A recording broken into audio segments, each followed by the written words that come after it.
The steam from the chicken noodle soup fogged up the Tupperware lid as I sealed it shut. It was my daughter Sarah's recipe, the one she always called liquid gold for the soul. A year had passed since we lost her, a sudden brutal heart attack at 35 that had ripped a hole in the fabric of our family. The hole was still raw, especially for her husband Mark and their 7-year-old daughter Lily. My wife Linda and I did what we could, but grief is a private, lonely ocean. Linda told me Mark had been sounding particularly low on the phone lately, so I decided a surprise visit with some of Sarah's soup was in order. A small gesture, a father-in-law trying to fill an impossible void. "I'm heading over to Mark's," I announced, grabbing my car keys from the hook by the door. Linda looked up from her novel, her reading glasses perched on her nose. "Oh, that's sweet of you, Frank. Give Lily a kiss for me." She seemed distracted, her eyes quickly returning to the page. "I'm off to my book club in a bit. We're doing that new thriller everyone's talking about." Her book club was her sanctuary, a non-negotiable Tuesday night ritual for the past 15 years. I didn't think much of her brevity. We were all still navigating our grief in different, clumsy ways. For me, it was action, fixing things, making soup. For her, it seemed to be retreating into the quiet world of fiction. The drive to Mark's suburban home was filled with memories. Every corner seemed to hold a ghost of Sarah. The park where I taught her to ride a bike, the ice cream shop she loved, the high school where she'd met Mark. They were the perfect couple, high school sweethearts who had weathered every storm together. Or so I thought. His grief had been palpable at the funeral, a raw, animalistic pain that had shaken me to my core. I felt a profound duty to look after him and Lily for Sarah's sake. I turned onto his quiet, tree-lined street. The sun was setting, painting the sky in hues of orange and purple. As I pulled up towards his driveway, my foot eased off the accelerator. My heart did a strange, uncomfortable lurch. Parked right in front of the garage was a familiar blue sedan, Linda's car. Confusion was my first reaction. Her book club was a 20-minute drive in the opposite direction. What was she doing here? Maybe she'd had the same idea as me, a spontaneous visit to check on Mark and Lily. But she hadn't mentioned it, and she never, ever missed her book club. A cold tendril of unease snaked its way up my spine. Instead of pulling into the driveway, I coasted past the house and parked 100 yards down the street, partially hidden by the thick branches of an old oak tree.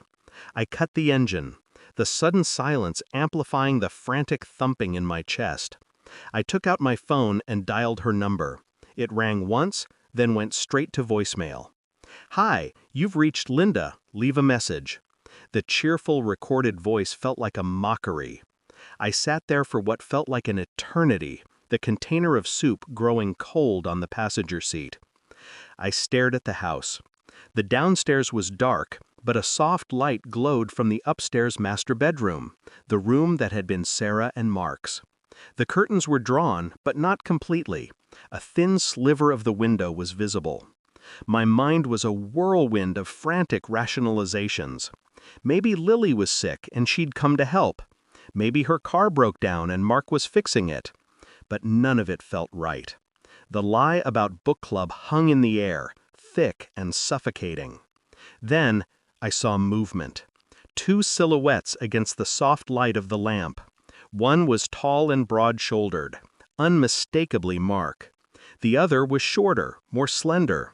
My breath caught in my throat. The figures moved closer together, their outlines merging into one. They embraced. It wasn't a comforting hug between a grieving son-in-law and his mother-in-law. It was long, intimate, and deeply familiar. The second silhouette turned slightly, and in that fleeting moment, the shape of the head, the curve of the shoulders, it was Linda. My wife of 40 years. They swayed together for a moment before the embrace deepened into a kiss. I couldn't see the details, but I didn't need to. The body language was a universal story of intimacy, of a secret shared between 2 people who believed they were safe from the world. The world inside my car shattered. The air was sucked from my lungs. A wave of nausea, hot and acidic, rose in my throat. This wasn't happening. My brain simply refused to process it. My wife and my son-in-law in my dead daughter's bedroom? The betrayal was so monstrous, so profoundly wrong, that it felt like a scene from a nightmare. I don't remember making the decision to leave.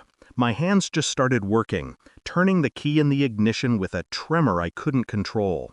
I put the car in drive and pulled away from the curb, my eyes locked on the rearview mirror on the house that now looked like a mausoleum of my family's happiness.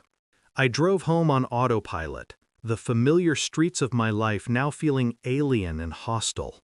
The soup sat beside me, a pathetic, cold reminder of my naive intentions. The house was empty and silent when I arrived. I walked into the kitchen and poured the entire container of soup down the drain, watching the noodles and vegetables swirl into the abyss. It felt fitting. I sat at the kitchen table in the dark, waiting.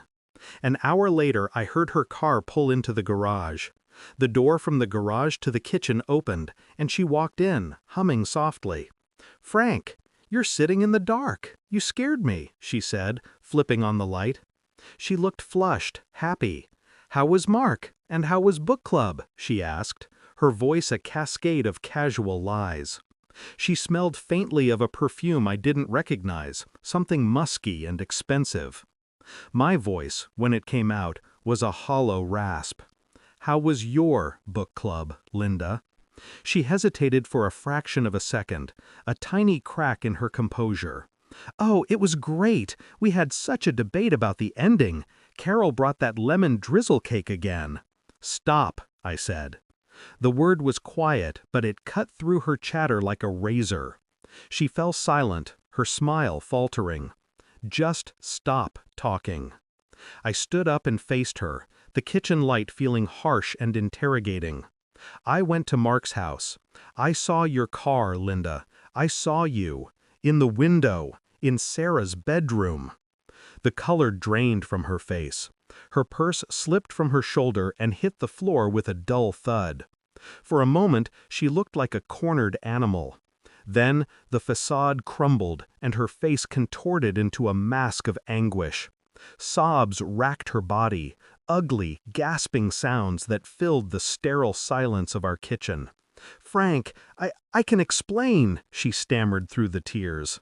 "Can you?" I asked, my voice devoid of emotion. I was numb, a hollowed-out shell. "Can you explain why you're sleeping with our daughter's husband? The man who was supposed to be mourning her?" Her confession came out in a torrent of guilt and twisted justifications. It wasn't a new thing. It hadn't started after Sarah died. It had started before, a year before. A secret, sordid affair born from, what, midlife crisis? Loneliness? She claimed she and Mark just connected on a level she and I hadn't in years. They were two lost souls who found solace in each other. The words were poison, each one a dagger twisting in the wound of my daughter's memory. But then came the twist. The final, devastating blow that extinguished the last embers of the life I thought I had. "Sarah," Linda whispered, her voice barely audible. "She found out. About a week before she died." Time stopped. The humming of the refrigerator, the ticking of the clock, it all faded away. "What did you say?"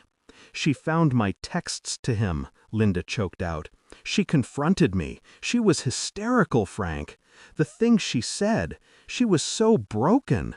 She said I had killed her. And then, a few days later, her heart. The doctor said it was stress-induced cardiomyopathy, a broken heart. It wasn't just a betrayal. It was a murder of the spirit. My daughter hadn't just died. She had been destroyed by the two people she should have been able to trust the most in the world, her husband and her own mother. My wife's grief over the past year hadn't been for our daughter. It had been for herself, a performance drenched in guilt. Their shared grief wasn't a bond of loss, it was the chain of their shared, fatal secret. I looked at the woman in front of me, this stranger who had shared my bed for 40 years, and I felt nothing but a cold, vast emptiness. The love I had for her had been incinerated in the fire of her revelation. All that was left was ash. "Get out," I said, my voice flat and final. "Frank, please, get out of my house." I didn't watch her leave. I just stood there until I heard her car start and drive away.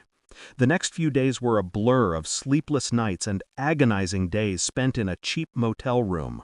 I replayed every memory, every holiday, every family dinner, searching for signs I had missed. The shared glances between them, the lingering touches I had dismissed as familial affection. It was all there, a hidden horror movie playing in plain sight. But through the suffocating pain, a single, clear thought began to emerge. Lily, my granddaughter. That innocent little girl was being raised by the very people who shattered her mother's heart. They were poisoning Sarah's legacy with every secret they kept. The grief that had paralyzed me began to solidify into a cold, hard resolve. I would not let them erase my daughter. I would not let them raise her child in a house built on such a toxic foundation. On the third day, I called a lawyer who specialized in family law. I explained the situation, my voice cracking, but my purpose unwavering. It would be an ugly, brutal fight for custody.